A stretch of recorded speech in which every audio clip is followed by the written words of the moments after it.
Right foot, balize. Left foot, balize. Everybody just do the balize. The new dance is called the balize. Them other party can't test. PNM is pure happiness. Them deliver all the promises. Integrity at its finest. New dance, balize, just do it. New dance, balize, just do it. Red flag, red rag, just show it. Red rag, red flag, just show it. All the youth rocking with the PNM, the PNM. Everybody rolling with the PNM, PNM. All the steppers moving with the PNM, with the PNM, with the PNM. New dance for the PNM, the PNM. All the youths and all the children. New dance for the PNM, for the PNM, for the PNM. Right foot, balize. Left foot, balize. Everybody just do the balize. Everybody just do the balize. Right foot, balize. Left foot, balize. Everybody just do the balize. The new dance is called the balize. Dr. Rowley, you know he run the place. No other party can step in your face. PNM well know the win the race. All them other party real fake. Balize, balize, hey. Everybody just do the balize. Hey, balize, balize. Hey, balize, balize. Everybody just do the balize. Hey, balize. Yo, PNM to the world. PNM to the world. Good night, everybody. So, I am doing a live tonight because Fitzgerald Hines, as those of you who would have seen, Fitzgerald Hines pulled me out of, not retirement, I was in retirement. I was in a stay away from politics. The people chose the People's National Movement on August the 10th. So I was letting the people live with the consequences of their decisions. I was watching everything happening in the public space, the shutdown of hotel school, the climb in the number of COVID-19 cases, and I stayed silent. I shared posts on people who made their contributions on what is happening in the public space. But I myself, Felicia, have been catching up on some R&R, rest and relaxation, getting back into the groove of normal life. Today I went to the doctor, I had a checkup, made sure everything was good. After all these weeks, months and years of stress, just making sure that everything was fine with me. But, as those who would have seen, Fitzgerald Hines he forced the silence, he beat the silence out of me. I randomly this evening opened Facebook to see, I guess, what was the talk of the day, which is Mr. Fitzgerald Hines and his experience after leaving Massey Stores. Was it today, yesterday? I'm not really sure. And I mean, I pulled up the post because I wanted to have it in front of me here to read as the preamble to this live video that he forced out of me. Fitzgerald Hines was recently appointed as the youth minister again for the People's National Movement, because clearly all of the young people, all of the upcomers in the PNM, they're not ready yet, so they will appoint another recycled old politician like Fitzgerald Hines, who made this statement to the public today on his Facebook page. And it goes, "Not even aware that I was in his focus, on exiting the Massey food store, I entered my vehicle. I settled in and observed a body up to my window. Closer observation revealed perhaps a 30-year-old, healthy-looking, muscular man." I mean, he well taken, this man. "I looked for the piper in him and could not find it. He beckoned to me to talk to him. I rolled down my glass window and he delivered. I just asked him for a little $20 to buy something to eat. I immediately reflected on a previous occasion when another young man asked me for a little $100. I had given financial and other assistance many times in greater quantity. Of course, he had to tell us that he is a very benevolent man. But I refuse them both. A benevolent man, but not to these two men. I don't like the idea of young, apparently fit men begging. And I don't like it more when they tell me how much they want. HUMMUCH, how much they want. I reflected deeply on my new portfolio, youth minister, whatever, took a deep breath, and drove away highly energized to do this critical work. Now, I told my mom I was going to do this video, and she asked me, she said, "You sure you want to do that?" I said, "Why?" She said, "You know, are you angry? I don't want you doing a video when you're angry." I said, "Mommy, I am far from angry." The words angry, no, doesn't describe how I feel reading that statement. Am I bewildered? Yes. Am I have Satish is saying I have plenty background noise. I apologize for that, guys. I have the fan on me because the last time I didn't have the fan on me, I was sweating like a dog because I drank water and I was choking on it. And today I'm drinking water from a cup and not from a bottle. So hopefully that would deal with the incidents of choking. Hopefully that doesn't happen. Anyway, apologies for the background noise. Hopefully it's not distracting too much from the video. You all know this is not really my flick. Don't really do this very often, so I promise to address those issues for the next video should there be one. But anyway, back on point. So I told mommy no, I wasn't angry. I was bewildered. I was disgusted. I was really taken aback, and that's putting it mildly, because the intro to this video, for those who were here from the start, the intro to this video was the Balize song, which I have to tell y'all, I love music, I like dancing, I like Trinidad music, for those who follow Trinidad music, Zestin music they call it. I like all kinds of music. So am I going to admit that the PNM Balize song was catchy? Of course it was catchy. But that was the point. It was meant to be catchy. It was meant to rope in the youths, the young people, the ones who like to zest, and the ones who listen to Trinidad and Lime, and yeah, that's the point of it. I mean, same kind of young fellas one may see that Fitzgerald Himes probably encountered on his drive out from Massey food stores today. Now, the reason why I played that song, apart from it being catchy, that wasn't really the reason. I played that song because, like I was saying, that was the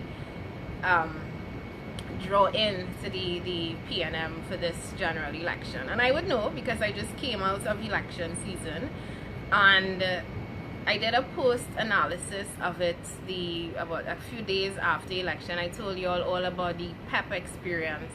One thing I didn't mention to you was how I analyzed and internalized the campaigning from the other sides, so both the PNM and the UNC.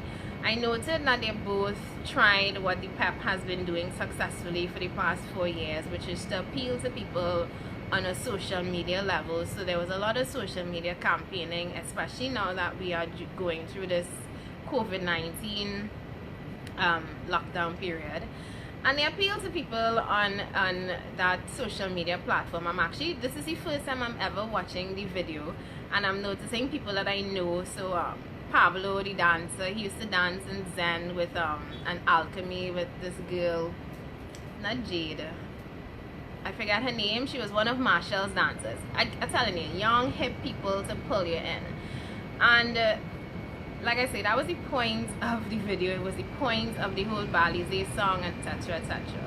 But the reason why I played that video is because, apart from it being catchy, if you look at the video, you look at the audience that video was meant to pull in, one may say it's the same young, black, muscular 30-something-year-old men that Fitzgerald Himes happened to see outside of Massey stores when he was driving out today. And the reason why I brought it up is because about 2.5 weeks ago, Fitzgerald Himes would have paid that man $20, $40, $200, $500 wrap up in a red P&M jersey to ride foot Balize all the way to Balize house. He would have paid that man $500 to zest out to that same song, post it on social media, and say, "Great is the PNM, we shall prevail." And the reason why I am doing this video is because, like I said, I was bewildered, I was disgusted, I was upset by the comments from Fitzgerald Hines as a minister, as a member of parliament, for Laventille West of all places. Laventille West, which I had the fortune of driving through on our election campaign. I drove through with our candidate at the time, Miss Natalia Moore, who went up for the seat of Laventille West. And what I could describe as the conditions of Laventille West is, I mean, neglect, left behind. And I mean, we met a man on the trail, a man who took the microphone from us and started to literally belt out all of the woes of his community, belt out how much Fitzgerald Hines had failed the community, how much he had let them down, how much he had neglected them. And the reality and everything that he was saying was true. You're driving through Laventille West and it's as if you drove back in time. It's as if you drove back in a period where water didn't exist, as if, you know, tongue and country and spatial planning didn't exist, because Laventille West, which is Fitzgerald Hines' constituency, looks like anything but, you know, a country that is rich in oil and gas. It looks like anything but a country that is progressing. And from that same constituency, one might say, or one might imagine, that young 30-something black unemployed men may stop other men like Fitzgerald Hines and ask for $20. And the way in which he spoke about this young man, it was disheartening to say the least. It was disheartening because these young black unemployed people are the same ones who PNM builds their campaign on. It's the same ones who they invited to left foot, right foot Balize. It's the same ones who they pay to go out and stuff mailboxes and wear their t-shirts and bring in other like-minded people on the rules and on the fast that PNM cares. And according to them, what the song said, what it's built, the party's built on integrity.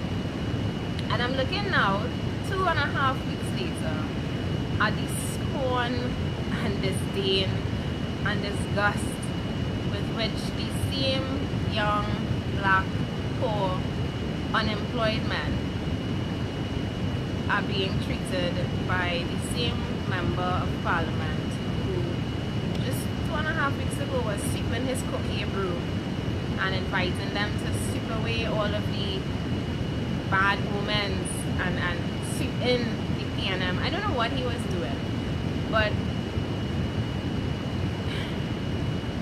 the reason why I felt the need to speak about this is because it's really unfortunate that this is what we have and are stuck with as a government. And I know this is the decision that the people made, and like I said, it's the reason why I decided to be quiet on this, because those who made the decision, you made it, and now the rest of the country has to live with it. But the rest of the country has to live with the fact that we have members of parliament, we have ministers, we have people who see us as a means to an end. And that's what we are. We are a means to an end for these people. Those same unemployed people begging for $20. Did he even bother to question why they were in that situation? How that young man ended up in that situation? 2 days ago I went to buy some food and I had exactly $50 on me, and my food was exactly $50, and a man came up to me and he asked me to buy him something to drink, and I literally did not have the money. And I can't describe fully how I felt. I felt bad, I felt terrible, because the man legitimately looked like he he was actually just ate something, but he legitimately looked like he was thirsty and he wanted something to drink. And I was by a gyro stand, and the man who was selling me the gyro, he was saying, you know, this man, he's been here all of the time and he's been asking people for stuff, and basically kind of, you know, brushing him off as a regular beggar, a regular piper, according to Fitzgerald Hines. And you know, while it's easy for many people to brush those persons aside, for me it's hard. It's hard because I always think about what could have landed these persons here. What could have been your circumstance that landed you on the street, having to rely on the charity of people like me, or be exposed to the abuse. And I call what Fitzgerald Hines did abuse, because what he did was put him up, shame him, and embarrass him for the world to see. After he's you know, be at the mercy of the abuse of people like Fitzgerald Hines. And I wonder, you know, what could have landed them in these circumstances. In a nation, like I pointed out, that is so oil rich, so rich in so many other resources.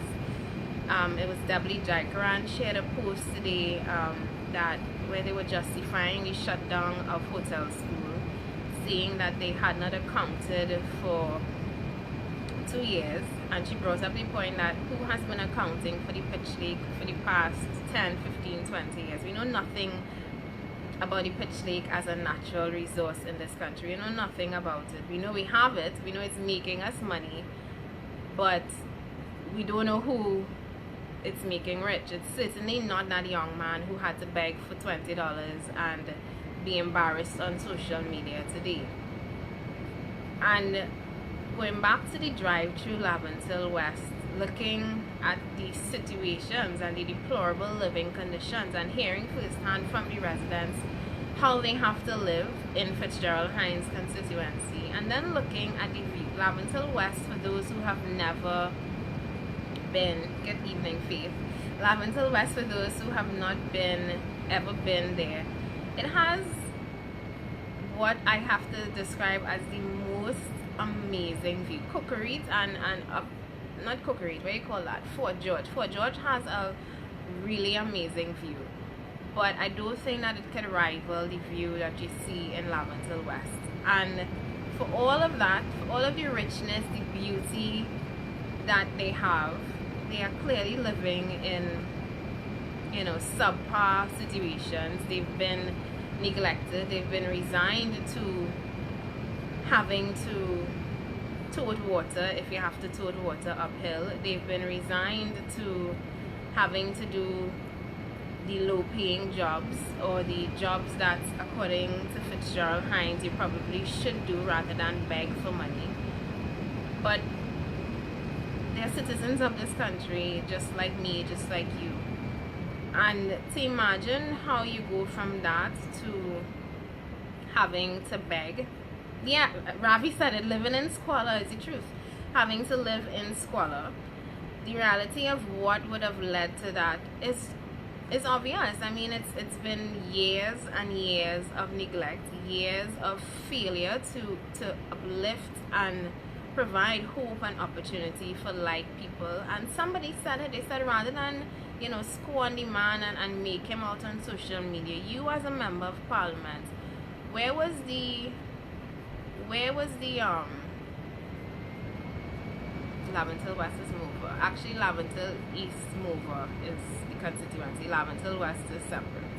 So yes, there's part of Laventille that is mover, but I'm not sure what point you're trying to make there. Anyway, years and years of neglect, years of governments come and go, using these people. And I say using them because election time, you see it, that there was a P&M motorcade on the Sunday before election, the day before election, and this motorcade was, they boasted it was miles long, and in all of the cars that pass, and you're seeing the supporters there, and they're waving their flag, and you know, they're excited about what, I don't know, because election day came, P&M won, and who really won? Who really benefited? elections is over.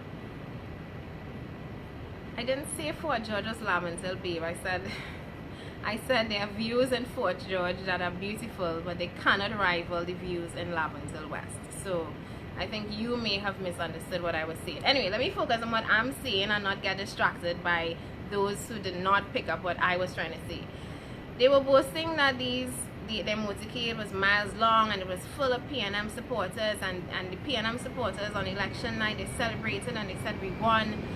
And you had no idea at the end of the day who won, who really won, because at the end of it, the people still don't have water. I drove through Belmont, which is Stuart Young's constituency. Garbage is still an issue. Garbage on the corner of almost every major street is still an issue. Crime, we're not hearing about it much, but crime is still very much rampant. Water is an issue in some areas. Jobs, people don't have jobs, and the lack of jobs is the reason why we have young men like the one Fitzgerald Hines bounced up begging on the road.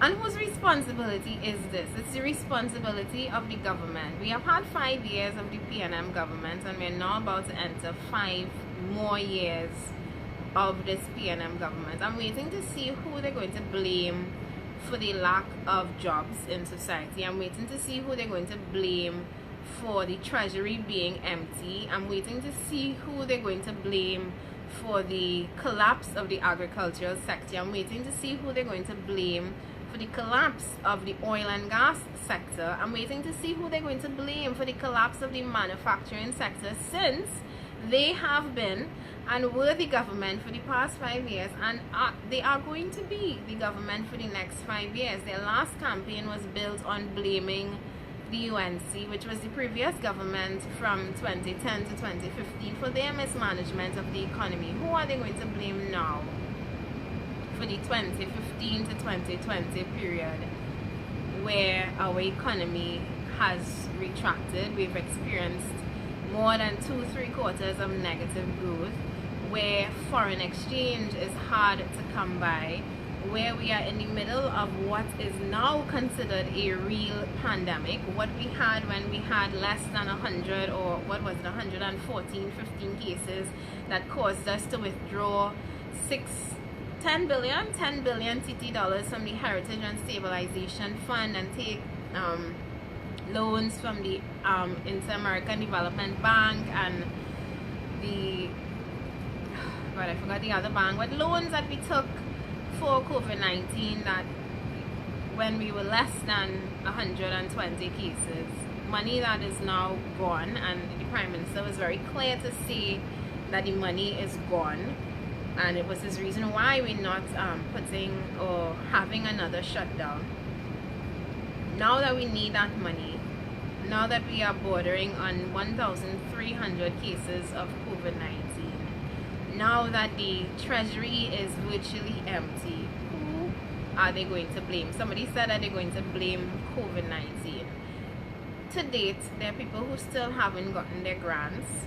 There are people whose businesses have been shut down. That same day I was on the avenue buying gyro, I was looking at the avenue and noticing how quietly so many business places have shut their doors. So many business places that can no longer afford to be in business due to the COVID-19 shutdown. And these are things that you're not hearing about, but it is very much existing right now in the country. People are having to resort to charity handouts. The same young man who I have to keep coming back to, because he's the reason why I'm doing this video tonight, the same young man whose circumstances we have no idea, we have no insight into his circumstances, because according to Fitzgerald Hines, he's young, he's muscular, as if that is a prerequisite for being somebody who should not beg. He was muscular, so I mean, by all intentions, he should be somebody who should be able to make a life for himself, right? But we have people who not begging on the street, people who are business owners, people who were previously employed, because we haven't mentioned all of the people who have been retrenched because of COVID-19. Again, we're not speaking about those things, but it is happening, and it is the reality of the situation that we're in. Somebody told me that, they actually looked at us not winning the election as a blessing in disguise. And I mean, I get what they're trying to say, because post-election, this COVID-19 world, the government, which could not deal with the pandemic before, is now facing a ramp up in this pandemic, and we're seeing their failure to deal with it now. Were the Progressive Empowerment Party were the Progressive Empowerment Party in office, in government, we would have had to be dealing with an empty treasury, a depleted heritage and stabilization fund, and a pandemic that is clearly ballooning out of control. The Minister of Health said back in April 2020 that we had just over 900 beds to deal with COVID-19. When we were at just about 100 and something cases, they were complaining that we did not have enough beds, despite the fact that he was boasting that we had 900 beds. We're now at 1,300 cases, close to 1,200 of those being active cases, and you're hearing in press conference after press conference after press conference a lot of talk about worldwide statistics, and worldwide there have been 800,000 people who died from COVID-19, and the cases have surpassed 20 million, and a lot of talk to confuse you and to make you feel like, oh well, in comparison to 20 million worldwide, 1,254 is not bad. But it's terrible. It's terrible in a country as small as Trinidad and Tobago. It's terrible in a country where you're testing for COVID-19 and not getting the results until 18 days later. It is terrible for a country that was already facing an economic crisis such as what we are facing in Trinidad and Tobago. And it is terrible because we seem to have no idea how we are going to control and confront this situation. Like I say, I'm listening to the press conference and the Al thing is just talking. The Prime Minister is missing in action. The President, who has been missing in action since her inauguration, is further missing in action, because we wrote to her not once, not twice, but 3 times, appealing to her to postpone the general election because of the carnival-like behavior that came with it, the balisé in the streets and the zesting and the no regard for social distancing or mask wearing. And I'm listening to Massa's little house Negroes, and I call them that without fear of being victimized. Maybe I can say it, maybe I'm black enough to say it, but I'm listening to all of Massa's little house Negroes clap and applaud the fact that we had a government that dealt with COVID-19, and they stigmatizing and calling out the people who not wearing their masks, unwilling to put the blame squarely on the shoulders of those who are responsible for securing our borders, for those who are responsible for ensuring that our healthcare can deal with the cases that they claimed back in April that we could deal with. And they're blaming the people who are not wearing their masks, but unwilling to blame the president, who had the opportunity to tell the government, no, this is not a time to have elections. We are experiencing and witnessing what we are observing to be community spread. We're experiencing a climb in the number of COVID-19 cases. But she didn't do that. The Prime Minister didn't do that. The CMO didn't do that. The Minister of Health, who is today talking about the irresponsible people who are not wearing masks, he was not promoting it during COVID-19 campaigning and the zesting on the blocks and the music clash with the PNM and the UNC for the big trucks and all of that. They weren't complaining then, but they're willing to blame the ordinary citizen in the street for not wearing masks. Now I have to say, of course, yes, wearing masks and social distancing and washing your hands and sanitizing and all of that, of course that's part of it. But the government that we put in charge, that we elected back in 2015, that we elected 2.5 weeks ago on August 10th, 2020, the government also has a responsibility to safeguard the lives of the citizens. The fact that we absolve the governments that we have of so much is crazy to me. It's crazy to me because we have no water in the pipes.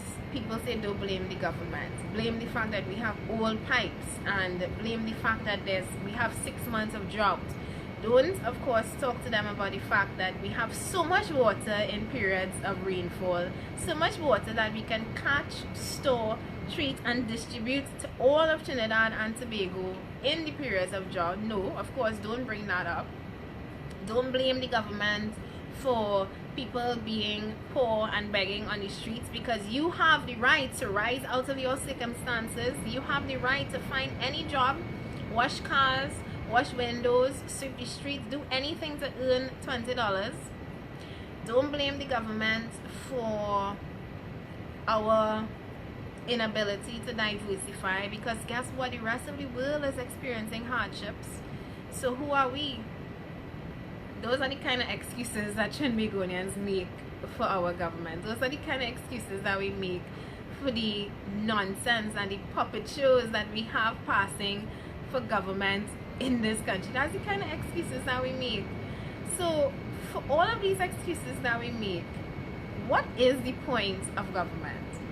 If they're not responsible for creating jobs, if they're not responsible for getting water in your taps, if they're not responsible for ensuring that all of us citizens have access to healthcare, first world healthcare, if they're not responsible for diversifying the economy, what the hell is the point of the government in Trinidad and Tobago? Why do we even need one if, according to the citizens of Trinidad and Tobago, they are not responsible?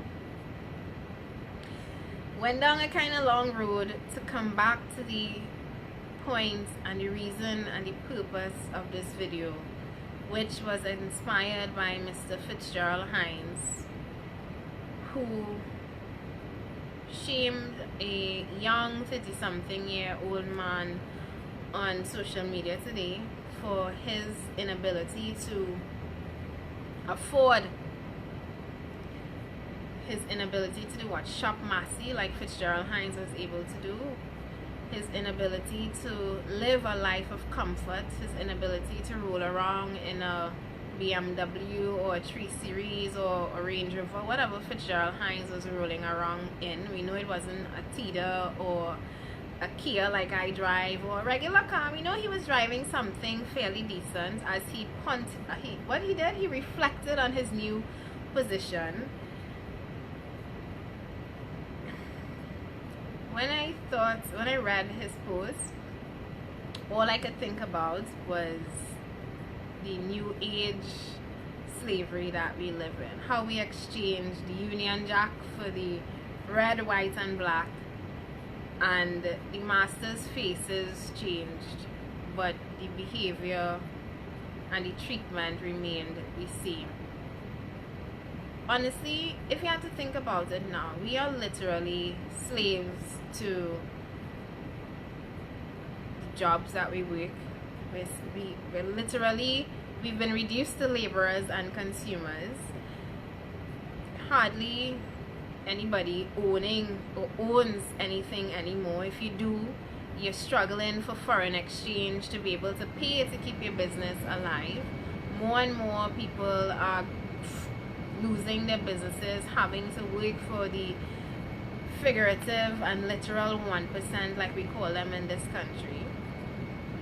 And as this happens, people continue to be blinded, further blinded, and further drawn into this belief that none of this is the responsibility of the government of the day.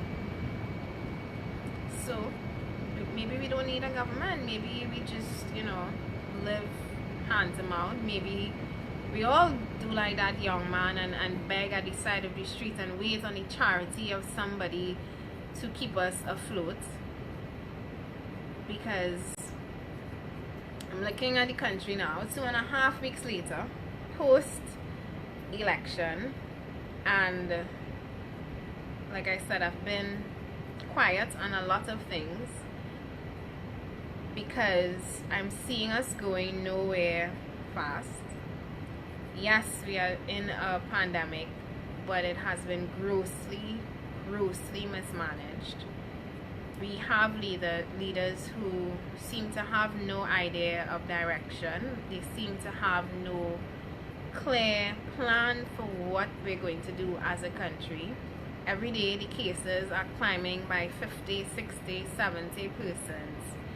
And we, as a society, are facing and living with the consequences of the actions of those who voted race, who voted party, who right foot, left foot, balize,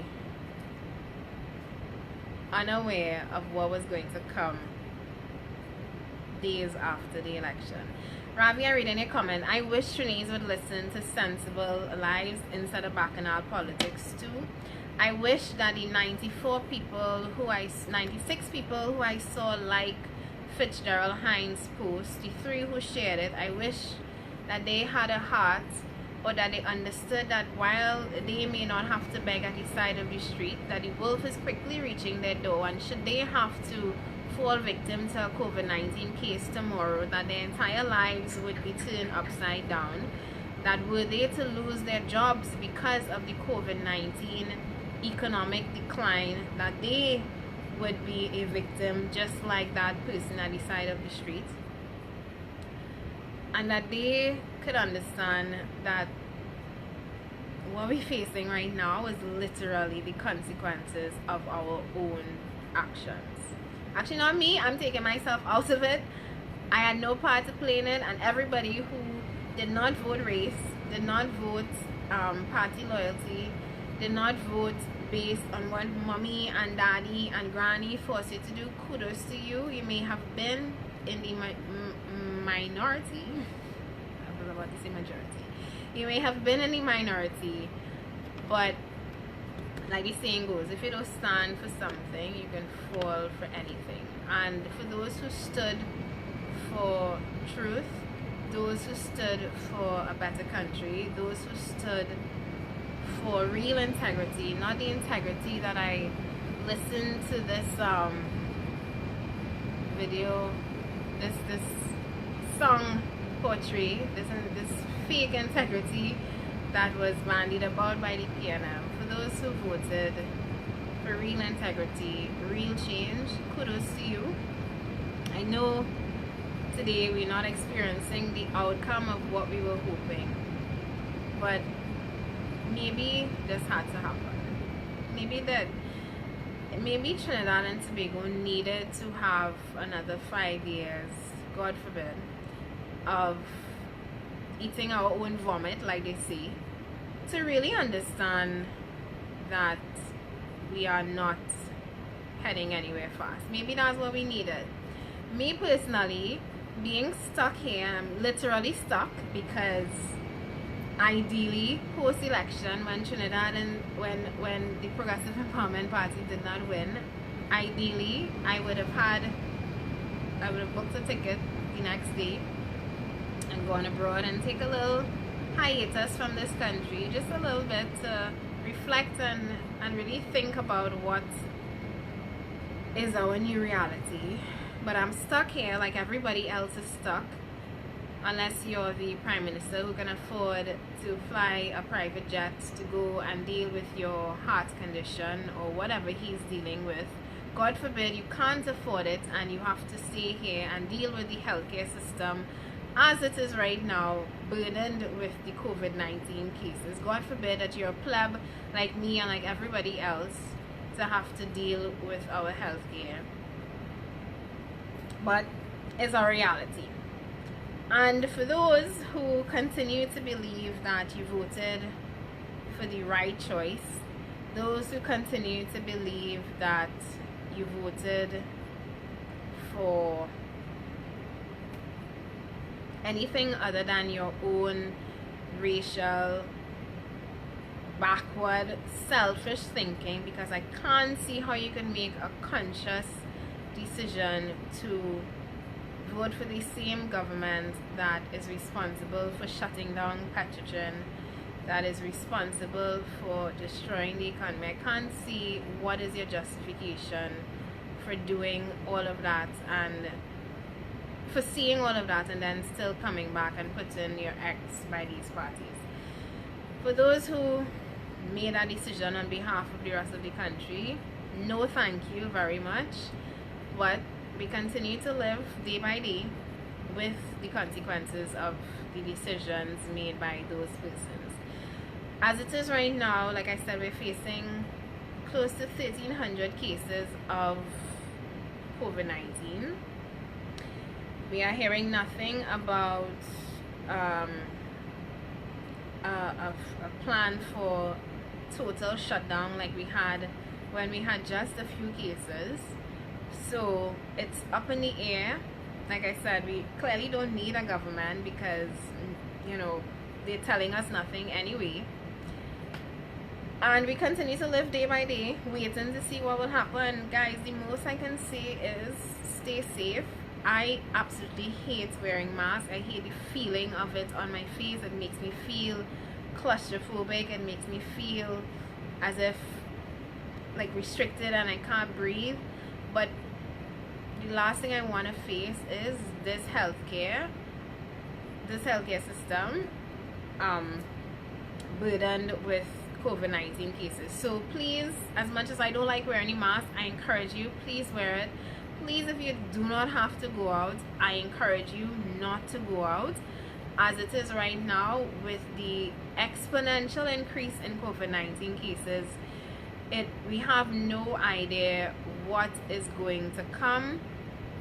With the exponential increase in COVID-19 cases and the economy, we have no idea what is going to, if any businesses are going to be shut down again, if anybody is going to be retrenched. We are facing very, very uncertain times, and the most I can say is, seeing as we don't have a government to guide us, take it upon yourselves to be safe, stay home, wear your masks, sanitize, and for those who pray, because